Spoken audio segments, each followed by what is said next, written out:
Clear out हो गई है। Now we have to discuss about bases, कि बेसिस क्या होते हैं और बेस का वही सेम मेथड है, यहाँ पे पैटर्न है। Preparation method, physical properties, chemical properties, सब कुछ सेम है, ज्यादा डिफरेंस नहीं है, सारा पैटर्न सेम है। थिंग्स आर क्वाइट इजी, तो थोड़ा अटेंटिव रहोगे, चीजें जल्दी समझ में आएंगी। How to define a base, कि आप बेस को कैसे डिफाइन करते हैं। A substance which when dissolved in water forms hydroxide ion as the only negatively charged ion, या फिर इससे बेटर डेफिनेशन है, आप लिख लो जरा, बेस की डेफिनेशन लिखो। A base is defined as a metal oxide. A base is defined as a metal oxide, comma metal hydroxide. A base is defined as a metal oxide, comma metal hydroxide और ammonium hydroxide. A base is defined as metal oxide, या तो base metal के oxide को बोलते हैं, comma non metal के नाम है मेटल के हाइड्रोक्साइड्स को बोलते हैं, या फिर अमोनियम हाइड्रोक्साइड को बोलते हैं। इनमें से कोई भी तीन सब्सटेंस में से एक होगा वो बेस कहलाएगा, whether it is metal oxide or it is metal hydroxide or ammonium hydroxide. Any three of the given substances known as what, a base. जैसे कि कुछ डिस्कशन करते हैं, अगर मैं एग्जांपल्स के हिसाब से आपसे पूछूं, क्या कैल्शियम ऑक्साइड एक मेटल की ऑक्साइड है? क्या कैल्शियम ऑक्साइड एक मेटल की ऑक्साइड है? यस और नो, जल्दी जल्दी जवाब देंगे।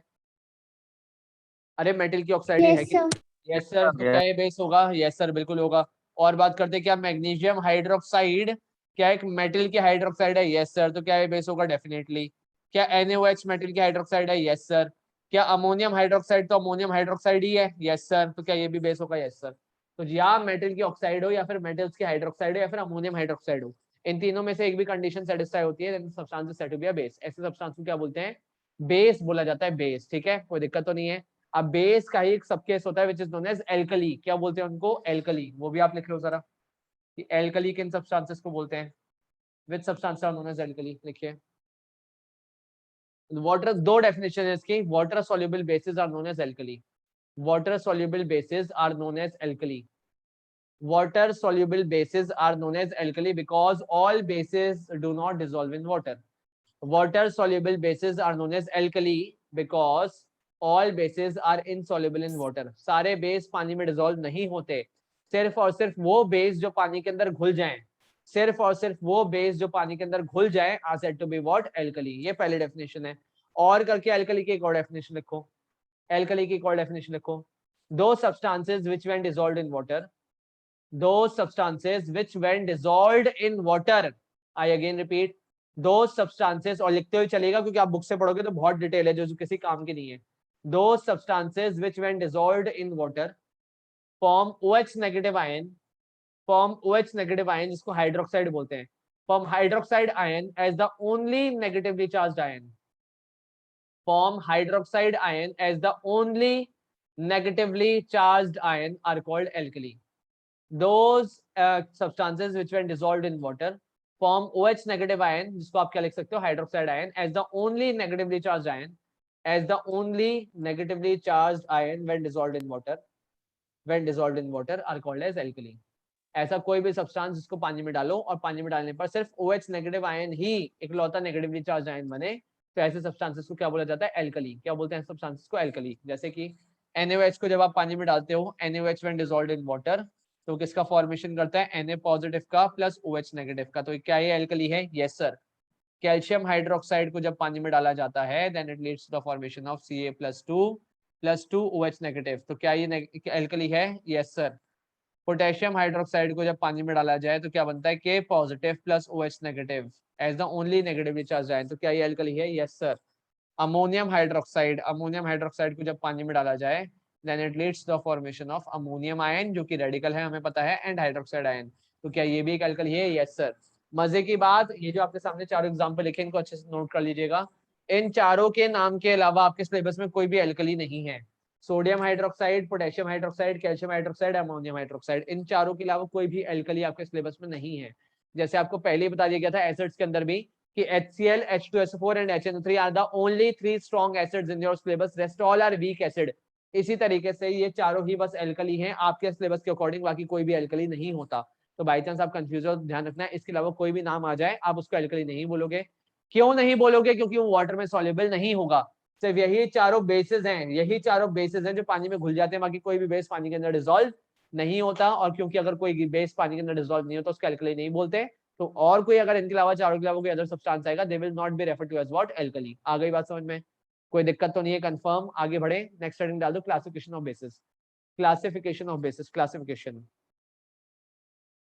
ठीक है, सब वही क्राइटेरिया, सेम वही जो हमने एसिड्स में सीखे, हटा रहा हूँ सबको, सेम वही क्राइटेरिया है। पहला सबसे important criteria on the basis of acidity. पहला क्राइटेरिया है on the basis of acidity, acidity के बेसिस पे। वहां पे बेसिसिटी बोलते थे, यहाँ पे एसिडिटी होगा। पहला क्राइटेरिया है क्लासिफिकेशन का on the basis of, on the basis of acidity. पहले आप एसिडिटी की डिफाइन लिखो, पहले एसिडिटी की डिफाइन लिखो। It is defined as, it is defined as the number of OH negative ions. It is defined as the number of OH negative ions furnished by one molecule of base, furnished by one molecule of a base when dissolved in water. It is defined as the number of OH negative ions. It is defined as the number of OH negative ions furnished by one molecule of a base, furnished by or released by, कैसे भी बोल दो मतलब एक ही है, furnished or released by one molecule of a base when dissolved in water. जब base के एक मॉलिक्यूल को पानी में डाला जाए तो वो जितने OH नेगेटिव आयन देता है वो उसकी क्या कहलाती है, एसिडिटी कहलाती है। आगे बात समझ में कोई दिक्कत तो नहीं है? तो बस इसी के कुछ एग्जांपल्स डिस्कस कर लेते हैं, चीजें हमें और क्लियर हो जाएंगी। जैसे मैंने आपसे पूछा, या इसके सब केसेस बनाते चलते हैं। Mono acidic base, mono acidic base कैसा बेस जो कितने OH नेगेटिव आयंस दे, कितने OH नेगेटिव आयंस दे, नाम में जवाब छुपा हुआ है, मोनो एसिडिक है, कितने OH नेगेटिव आयंस, बोलो जल्दी। 1, ऑब्वियस सी बात है, सेम क्राइटेरिया हमने एसिड्स के लिए भी पढ़ा था। सर NaOH का एक मॉलिक्यूल जब डिसोसिएट होता है या फिर आयनाइज होता है, it leads to the formation of sodium ion and 1 hydroxide ion. और क्योंकि एक हाइड्रोक्साइड आयन बना रहा है, N की वैल्यू 1 आ रही है, तो एक कैसा बेस हो जाएगा, मोनो एसिडिक बेस। कैसा हो जाएगा, मोनो एसिडिक बेस। बहुत ही बेसिक सी बात है, मतलब टिपिकल बात नहीं है। हमने एसिड्स में भी सेम क्राइटेरिया ऐसी कुछ डिस्कस करा था। कौन सा हो जाएगा फिर, diacidic base. Diacidic base जिनकी बेसिसिटी कितनी होगी, 2 होगी, लॉजिकल सी बात। जैसे कि कैल्शियम हाइड्रोक्साइड हो गया। सर कैल्शियम हाइड्रोक्साइड जब पानी में डिसॉल्व होगा, Ca+2+2 OH negative. Equation balance होनी चाहिए, सबसे बड़ी बात, क्योंकि जब तक इक्वेशन बैलेंस नहीं होगी आपको पता नहीं चलेगा कि एक मोल से इसके 1 मॉलिक्यूल से कितने बन रहे हैं। सर इसके 1 मॉलिक्यूल से 2 OH नेगेटिव आयंस बन रहे हैं, तो इसकी एसिडिटी कितनी हो गई, 2, सिंपल एज दैट। ऐसे ट्राई हो जाएगा, ऐसे पॉली हो जाएगा, है ना। 2 तक लिख लो बस, काफी है, पहला क्राइटेरिया है।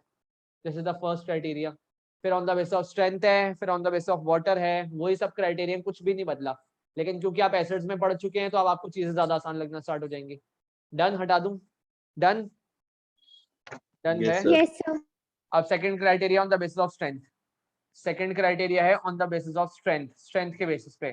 स्ट्रेंथ के बेसिस पे हमने एसिड को भी 2 में बांटा था, किसमें, स्ट्रॉन्ग एसिड और वीक एसिड। तो यहाँ पे भी 2 हो जाएंगे, strong base and weak base. पहला कौन सा हो जाएगा, स्ट्रॉन्ग बेस, और दूसरा कौन सा हो जाएगा, वीक बेस। स्ट्रॉन्ग हम बोलते किसको है, जो कंप्लीटली आयनाइज हो या फिर पार्शियली, कंप्लीटली या फिर पार्शियली, बोलो। आपने स्ट्रॉन्ग की डेफिनेशन एसिड में भी तो लिखी है, Completely. कंप्लीटली आयनाइज हो, तो बस यहाँ पे भी डिफाइन किया जाएगी। A base is said to be a strong base if it undergoes complete ionization or complete dissociation. A base is said to be a strong base, किस बेस को स्ट्रॉन्ग बोलेंगे, जिसको, जिसका आयनाइजेशन 100% है या फिर इट अंडरगोस कंप्लीट डिसोसिएशन। तो अगर कंप्लीट डिसोसिएशन हो रहा है then such a base is said to be a strong base. बात खत्म हो गई। डिफाइन बिल्कुल सेम है, बिल्कुल एसिड वाली ही डिफाइन है, एग्जैक्टली सेम। आ रही बात समझ में? बस फर्क क्या है, एसिड की जगह कौन सा टर्म आ जाएगा, बेस आ जाएगा, बस। Rest all is same. लिखो जल्दी से।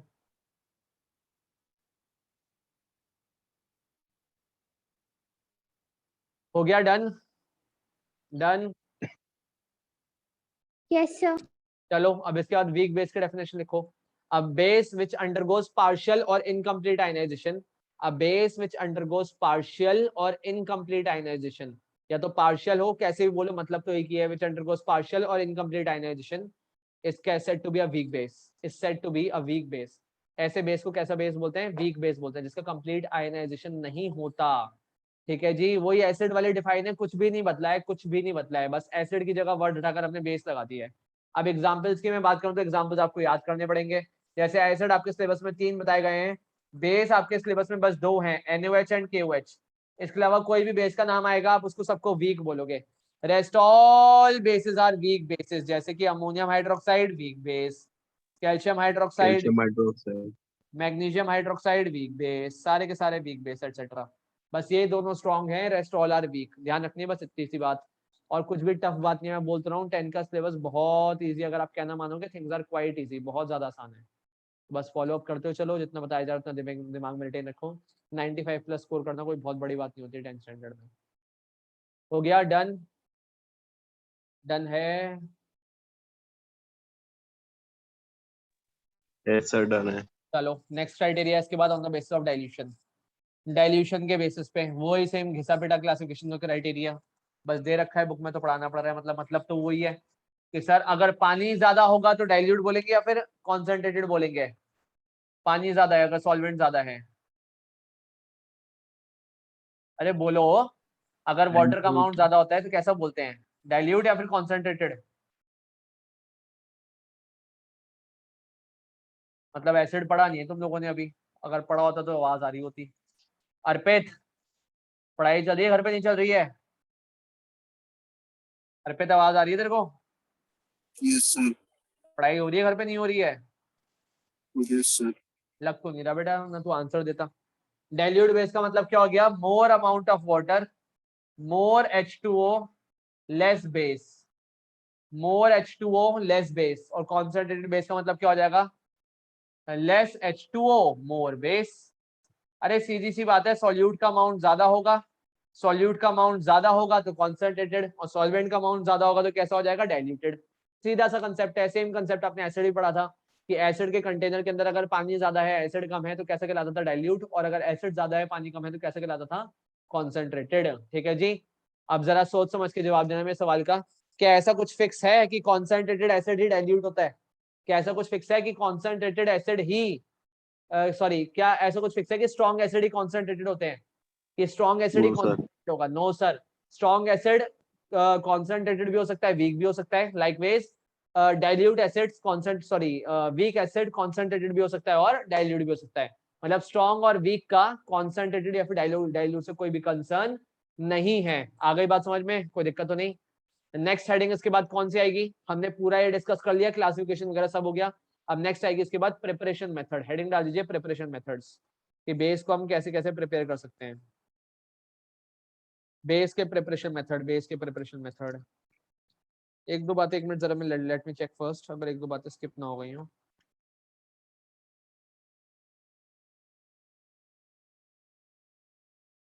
नहीं ठीक है, ये सब तो करवा ही दिया आपको, ये सब कंप्लीटेड है। ठीक है कोई दिक्कत नहीं। हेडिंग डालो preparation of base. Preparation of base, के बेस को हम लैब में कैसे बनाते हैं। अरे कुछ घर पे पढ़ते पढ़ते हो कि बस कैसे चुपचाप से बैठे हो, घर पे पढ़ाई चल रही है कि बस ऐसी बस स्कूल की क्लास होती है और बैठ जाते हो चुपचाप से, किताबें किताबें फेंक के बस फोन में लगे रहते हो? हो रही है पढ़ाई घर पे, नहीं हो रही है? हो रही है चल रही पढ़ाई है पढ़ाई। हर सब्जेक्ट की? हो रही है। सारे सब्जेक्ट्स पढ़ते रहना, पढ़ते रहना, पढ़ने की उम्र है तुम्हारी। इधर उधर फालतू की चीजों में ध्यान ज्यादा मत देना वरना टांगे तोड़ दी जाएंगी बेटा। प्रिपरेशन मेथड्स, प्रिपरेशन मेथड्स, आइए जरा देखें कैसे कैसे हम बेसिस को प्रिपेयर कर सकते हैं। एसिड की ही तरह है सब कुछ, डायरेक्ट सिंथेसिस मेथड। आप में से सबके पास बुक है? सबके पास बुक है वैसे? Yes sir. तो बुक से काम चल जाता है वैसे, बट चलो लिख लेते हैं तो लिख के एटलीस्ट याद हो जाता है।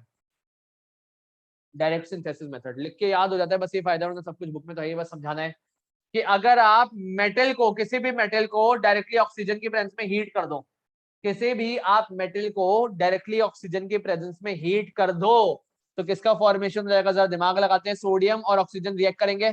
अब हमें नहीं आ रहा सर इसके प्रोडक्ट का फॉर्मूला क्या बनेगा, हमें नहीं आ रहा, लेकिन हमें बस रेडिकल्स आना चाहिए, क्योंकि मैं बहुत बार बोल चुका हूँ जिसको रेडिकल्स आते हैं उसको सब कुछ आते हैं।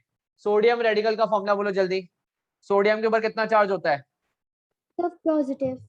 अब प्लस कितना बेटा, पूरा बोलते हैं, प्लस 1 2 3 4 कितना? 7। 1। और ऑक्सीजन के ऊपर कितना होता है? 2। 2 कौन सा, पूरा बोला करो। -2 +2 -2 जो भी होता है पूरा बोला करो। अब सर हमें नहीं आ रहा फॉर्मूला बनाना तो हम क्या करेंगे, सर यहाँ पे कोफिशिएंट 1 है, यहाँ पे 2 है, तो इसका 1 इधर चला जाएगा, इसका 2 इधर आ जाएगा। तो सोडियम ऑक्साइड का फॉर्मूला क्या बन जाएगा, Na2O। मैं फिर बोल रहा हूँ रेडिकल आता है तो सब कुछ आता है। Formula of the compound is going to be what, Na2O, sodium oxide बन जाएगा। अब क्या सोडियम ऑक्साइड एक मेटल की ऑक्साइड है? क्या सोडियम ऑक्साइड एक मेटल की ऑक्साइड है? Yes sir. और क्या मेटल की ऑक्साइड बेस होती है? Yes sir. आपने बेस की डेफिनेशन में लिखा है कि all metals oxide, metal hydroxide and ammonium hydroxide is a base. तो क्या हमने एक मेटल की ऑक्साइड बना ली? Yes sir. और हमने मेटल की ऑक्साइड बना ली तो क्या है मेटल की ऑक्साइड बेस होगी? Yes sir. तो ये पहला मेथड हो गया है समझ में। और एग्जांपल लेते हैं, मैग्नीशियम को हमने ऑक्सीजन के साथ रिएक्ट करवाया, रिएक्शन पूरी करो। कैल्शियम को ऑक्सीजन के साथ करवाया, रिएक्शन पूरी करो। फॉर्मूला बनाओ कंपाउंड का, सही बनाना सोच समझ के। रेडिकल्स आते हैं तो सब कुछ आता है, गलती नहीं करनी है जल्दबाजी में। Sir, MgO and CaO. Exactly और इक्वेशन बैलेंस भी करो, इक्वेशन बैलेंस भी करो, बैलेंस भी करो।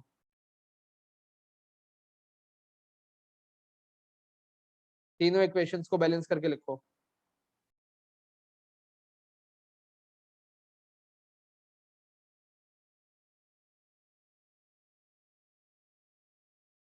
डन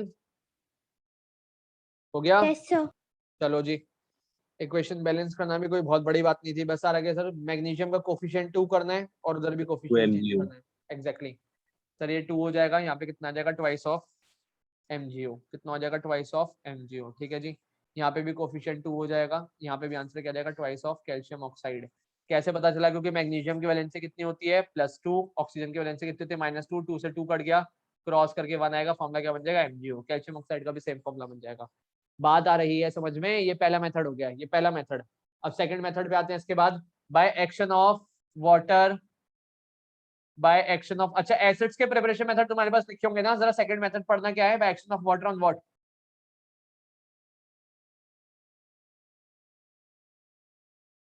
पढ़ो पढ़ो पढ़ो, क्या लिखा है, पढ़ो। By action of water on what, second preparation method acid का, एसिड्स का सेकंड प्रिपरेशन मेथड। जल्दी पढ़ो, इतना क्या सोच रहे हो, नोट्स लिखवाए हैं ना। क्या है सेकंड प्रिपरेशन मेथड, खुशी क्या है, second preparation method of acids, acids का दूसरा preparation method, by action of what. Sir, action of dilute acid on salts. वो तो ठीक है बेटा, और मैंने जो कॉपी में लिखवाया है, कॉपी में मैंने ये तो लिखवाया था, कॉपी में क्या लिखवाया था, खुशी, अर्पित, उत्कर्ष, क्या लिखवाया है second Sir, by the preparation. action of water on non-metal oxide. Exactly हमने कॉपी में सेकंड प्रिपरेशन मेथड क्या लिखा है, by the action of water on non metal oxide, क्योंकि हमें पता है नॉन मेटल की ऑक्साइड कैसी होती है, पढ़ा दिया है पीरियोडिक क्लासिफिकेशन में। नॉन मेटल की ऑक्साइड अनंत कैसी होती है, एसिड क्या बेसिक, नॉन मेटल की ऑक्साइड, नॉन मेटल की ऑक्साइड, बोल Sir, जल्दी acid. जवाब दे। एसिड, अबे नॉन मेटल की बोल रहा हूँ, हाँ। और मेटल्स की ऑक्साइड कैसी होती है, मेटल्स की ऑक्साइड कैसी होती है, Sir, basic. बेसिक। Basic. तो हमने जो ऊपर मेटल ऑक्साइड बनाई है उसके ऊपर हम किसका रिएक्शन करवा रहे हैं, वाटर का। किसका रिएक्शन करवा रहे हैं, वाटर का। ऐसा करवाने पर क्या होगा, सोडियम हाइड्रोक्साइड का फॉर्मेशन हो जाएगा। किसका फॉर्मेशन, सोडियम हाइड्रोक्साइड का। और क्या सोडियम हाइड्रोक्साइड एक मेटल की हाइड्रोक्साइड है, यस सर, क्योंकि हमारा डिफाइनिंग क्राइटेरिया क्या है बेस का, कि बेस मेटल की ऑक्साइड को भी बोलते हैं और बेस मेटल के हाइड्रोक्साइड को भी बोलते हैं। तो क्या हमने मेटल की हाइड्रोक्साइड बना ली, यस। तो क्या हमने बेस बनाया, यस। आ रही बात समझ में। फिर उसके बाद कैल्शियम ऑक्साइड को पानी में डाल दो, तो कैल्शियम ऑक्साइड जिसको क्विकलाइम भी बोलते हैं, चाहो तो इसका नाम लिख लेना, कैल्शियम ऑक्साइड के 2-3 नाम होते हैं, इसको क्विकलाइम भी बोलते हैं, क्विकलाइम, क्विकलाइम, क्योंकि हो सकता है एग्जाम में रिएक्शन आ सकती है कि what happens when quicklime is reacted with water, quicklime is reacted with water. चूना बोलते हैं इसको, चूना हिंदी में चूना बोलते हैं, जो पान के ऊपर लगाया जाता है, कैल्शियम ऑक्साइड है ना। किसका फॉर्मेशन हो जाएगा, कैल्शियम हाइड्रोक्साइड। अब जो कैल्शियम हाइड्रोक्साइड बनता है इसके क्या क्या नाम होते हैं, this is known as slaked lime, चूने का पानी, slaked lime, also known as what, lime water. क्या बोलते हैं, लाइम वाटर। नाम भी याद रहने चाहिए, इसको ऐसी जगह लिखना कि हाईलाइट कर लो, क्योंकि आपको पता होना चाहिए स्लेक्ड लाइम कैसे बनता है या फिर लाइम वाटर किसको बोलते हैं। हाँ बेटा, कोई डाउट। तो दूसरा तरीका हो गया, मेटल की ऑक्साइड बनाई, वहां पे हमने क्या करा था, डायरेक्ट सिंथेसिस में हमने नॉन मेटल्स का रिएक्शन कराया था हाइड्रोजन के साथ, हमने नॉन मेटल्स का रिएक्शन कराया था हाइड्रोजन के साथ। एसिड का जो पहला प्रिपरेशन मेथड था, पैरेलल में पढ़ोगे तो ज्यादा जल्दी याद होगा कि हमने नॉन मेटल्स का रिएक्शन करवाया था हाइड्रोजन के साथ। यहाँ पे हमने मेटल्स का रिएक्शन करवाया है ऑक्सीजन के साथ, metal oxygen, metal oxygen, metal oxygen. एक पैटर्न ऑब्जर्व करा करो, चीजें जल्दी याद होती है। फिर वहां पे सेकंड रिएक्शन कौन सी थी, हमने रिएक्शन करवाया था वाटर का नॉन मेटल ऑक्साइड्स के साथ। यहाँ पे हमने क्या करवाया है, क्या नाम है, मेटल ऑक्साइड्स के ऊपर वाटर का, वहां पे नॉन मेटल ऑक्साइड्स के, यहाँ पे मेटल ऑक्साइड्स है, रेस्ट ऑल इज सेम। आ रही है बात समझ में, नोट करो इसको जल्दी जल्दी, नोट करो बेटा, नोट करो। डन, डन हो गया, हटा दूं। Yes, sir. चलो अब थर्ड मेथड के ऊपर आते हैं, थर्ड प्रिपरेशन मेथड। आपने एसिड का चौथा मेथड कौन सा लिखा था, एसिड का फोर्थ मेथड, एसिड का फोर्थ मेथड आपने क्या लिखा था, बोलो बोलो बोलो बोलो बोलो, कॉपी में एसिड का फोर्थ मेथड क्या लिखा है? बोलो।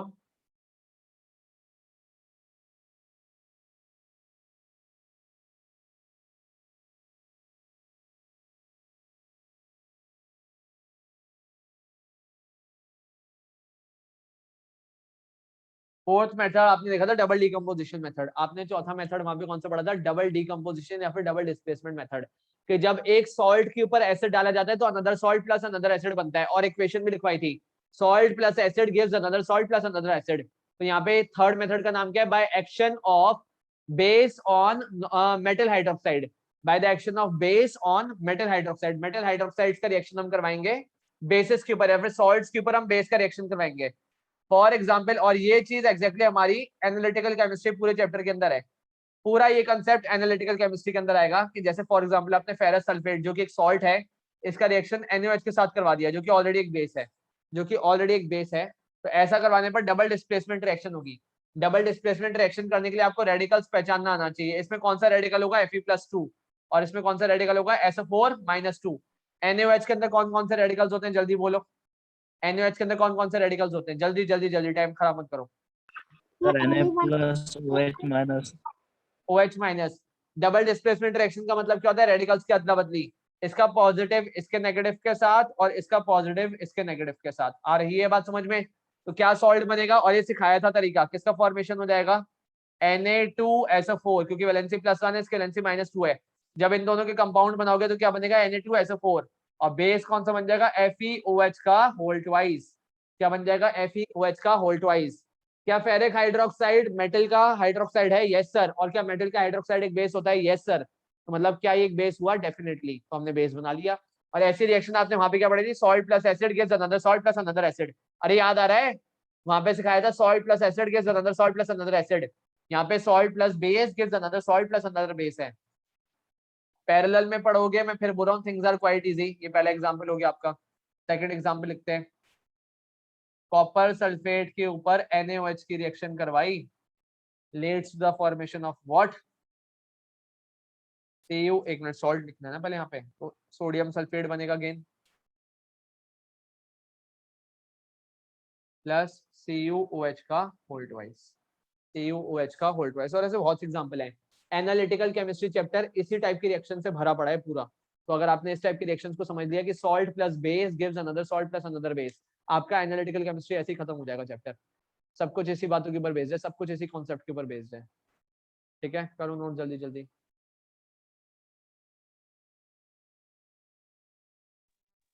सर अगर इसको आगे पीछे लिख लें तो कोई दिक्कत तो कोई नहीं? फर्क नहीं पड़ेगा, कोई फर्क नहीं पड़ेगा उससे, उससे कोई फर्क नहीं पड़ेगा।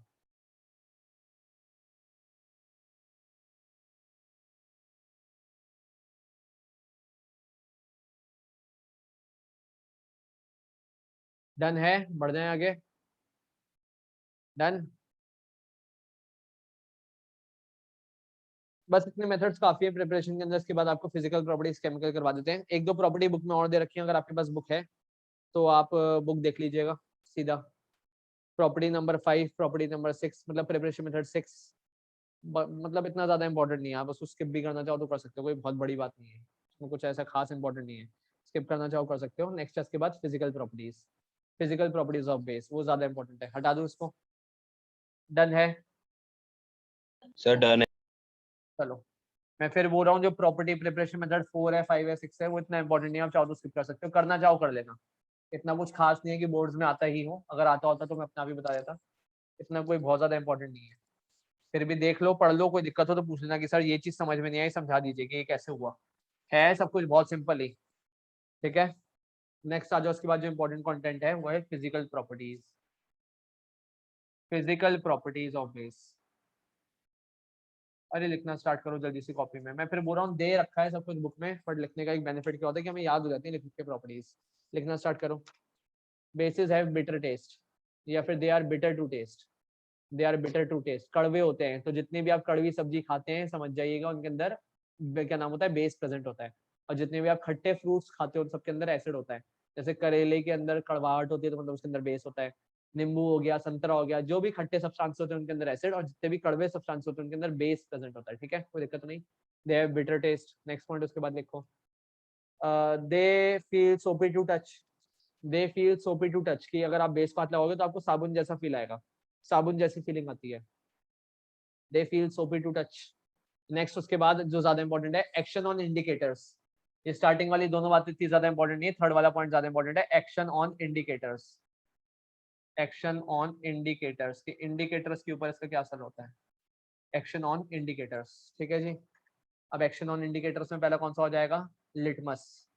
पहला हो जाएगा लिटमस। तो अगर आप रेड लिटमस के ऊपर, जस्ट उल्टा है एसिड का, जस्ट उल्टा, अगर आप रेड लिटमस के ऊपर बेस डाल दो, अगर आप रेड लिटमस के ऊपर बेस डाल दो तो कैसा लिटमस हो जाएगा, ब्लू लिटमस, अपना कलर बदल देगा और रेड लिटमस चेंज होकर किसमें कन्वर्ट हो जाएगा, ब्लू लिटमस में। वहां पे क्या था कि अगर आप ब्लू लिटमस के ऊपर एसिड डाल दो तो रेड लिटमस हो जाएगा, यहाँ पे उल्टा है, red litmus changes to blue litmus. Next है फिनोप्थलीन। अगर आप फिनोप्थलीन के ऊपर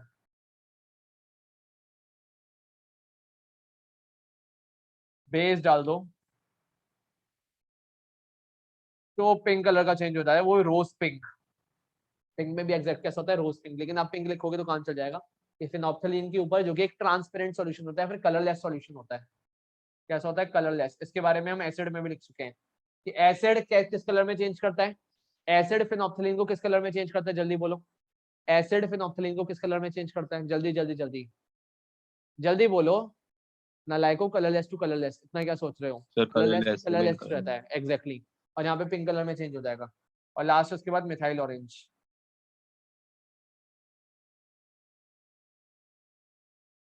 ऑरेंज के ऊपर अगर आप बेस डाल दोगे then it changes to red colour, then it changes to red colour. तो बस इंडिकेटर्स आपको ध्यान रखने, सबसे ज्यादा इंपॉर्टेंट अगेन कौन सा है, लिटमस, क्योंकि हमारे सिलेबस में ज्यादा डिटेल में किसके ऊपर क्वेश्चन पूछे जाते हैं, लिटमस के ऊपर पूछे जाते हैं। तो फिजिकल प्रॉपर्टीज काफी, दीज आर सफिशिएंट इनफ।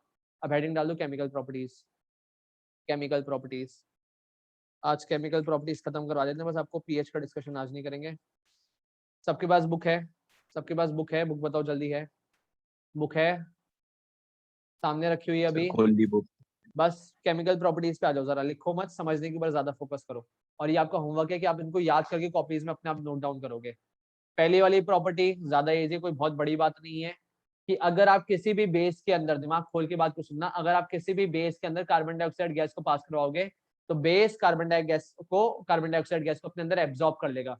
जैसे एक 9th स्टैंडर्ड में हमें बायो के अंदर रेस्पिरेशन वाला चैप्टर होता था, और बताते थे कि अगर आप CO2 गैस को लाइम वाटर के अंदर पास कराओ then lime water turns milky. किसको बात याद है कि लाइम वाटर के अंदर जब CO2 गैस पास करवाई जाती थी, लाइम वाटर टर्न्स मिल्की, तो कैल्शियम हाइड्रोक्साइड सारे के सारे CO2 को एब्जॉर्ब कर लेता है। तो पहली वाली प्रॉपर्टी वही है कि strong alkalis absorb carbon dioxide from the air to form carbonates. कि जितने भी स्ट्रॉन्ग एल्कलीज होते हैं, और आपके सिलेबस में कितने स्ट्रॉन्ग एल्कलीज हैं आपको बता दिए, दो ही हैं बस। कौन कौन सा, NaOH और KOH, बस दो ही आपके सिलेबस में स्ट्रॉन्ग, बाकी रेस्ट ऑल आर वीक। तो आप NaOH के अंदर या फिर KOH के अंदर CO2 को पास कराओगे तो क्या बन जाएगा, कॉरेस्पॉन्डिंग कार्बोनेट, सोडियम कार्बोनेट या फिर calcium carbonate, apart from what, water. Water तो बनेगा ही बनेगा। सेकंड वाली प्रॉपर्टी हम पढ़ चुके हैं। एसिड्स में जाओ जरा जल्दी से, पेज पलट के, आपने कॉपीज में लिखे हुए हैं। एसिड की केमिकल प्रॉपर्टीज में जाओ और आपने लिखा हुआ है acid reacts with base to form what and what, जल्दी बोलो। Acid reacts with base to form what and what, क्या बनता है, दो चीजें क्या बनती हैं। एसिड का जब सॉल्ट के साथ रिएक्शन होता है तो क्या बनता सॉल्ट है, and water. Exactly, salt and water का फॉर्मेशन। तो रिवर्स इज आल्सो ट्रू, कि base reacts with acid to form salt and water. Reverse बोलोगे तो भी मतलब वही रहेगा, एसिड का बेस के साथ रिएक्शन बोलो या फिर बेस का एसिड के साथ रिएक्शन बोलो, ऑर्डर ही तो आगे पीछे करा है, मतलब तो नहीं बदलेगा। तो acid reacts with base to form salt and water, या फिर उल्टा बोल दो base reacts with acid to form salt and water, तो सॉल्ट और वाटर बन जाएगा। सब कुछ सेम प्रेजेंट है, रेडिकल्स की अदला बदली करनी है। थर्ड रिएक्शन जो जस्ट अभी आपको बताइए, लेकिन मैं जेन्युइनली बोल रहा हूँ, थर्ड वाली जो प्रॉपर्टी है वो इस चैप्टर से ज्यादा इंपॉर्टेंस कौन से चैप्टर में रखती है, फोर्थ चैप्टर में, which is analytical chemistry.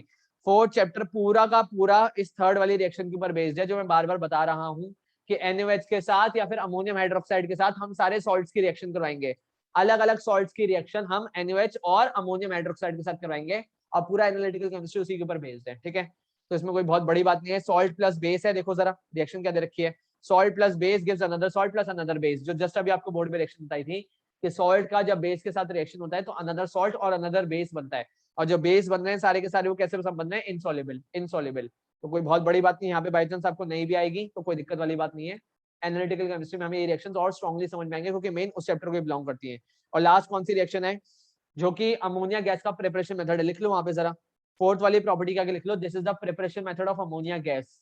Ammonia gas का प्रिपरेशन मेथड है। अर्पित बोल रहा हूँ मैं, अनंत को और उत्कर्ष को याद होगा कि जब हमने अमोनिया गैस का प्रिपरेशन पढ़ा था तो अमोनिया गैस के लेबोरेटरी मेथड के अंदर ही दे रखा है। अगर आपके पास नोट्स हैं तो आप नोट्स में भी देख सकते हो कि जब किसी भी अमोनियम सॉल्ट का, दिमाग खोल के बात को सुनना, अमोनियम सॉल्ट का मतलब क्या होता है? जिसके अंदर अमोनियम रेडिकल हो।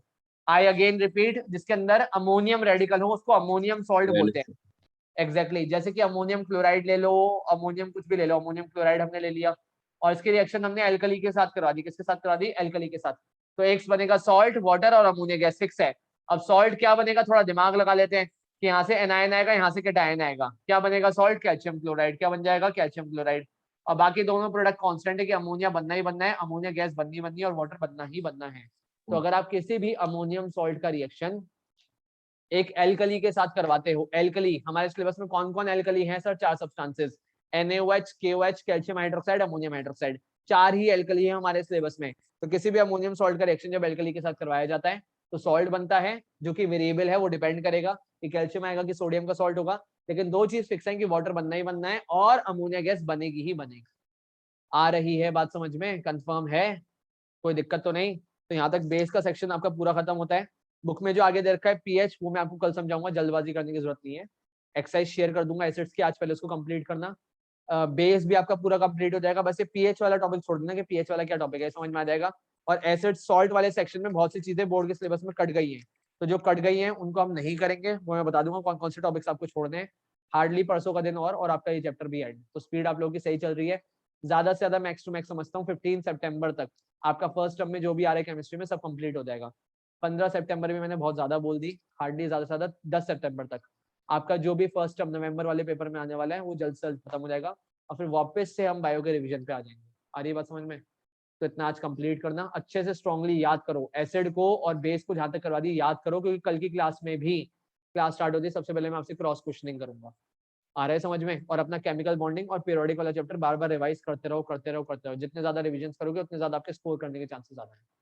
ठीक है, चलो this all for okay sir.